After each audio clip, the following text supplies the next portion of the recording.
Welcome to my YouTube automotive channel. In today's video I'm sitting in a 2014 Jeep Patriot and I will show you which fuse to check in case your Jeep is equipped with power seats and power seats are not working.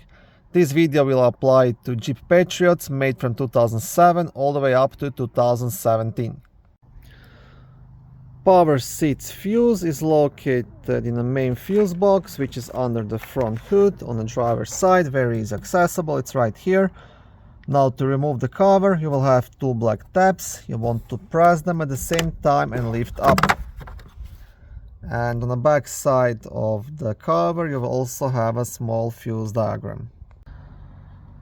Okay, and the fuse you want to check, it's a fuse number 9, which is in the upper right corner, and it's a 40 amp fuse.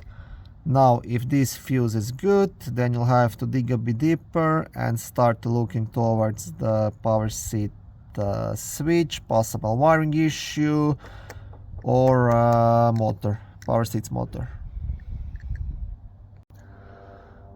Thank you for watching this short video. I hope it was helpful and educational.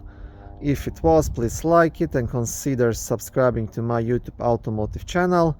On my channel there is lots of how-to videos, do-it-yourself videos, car reviews, product reviews and other similar automotive topics.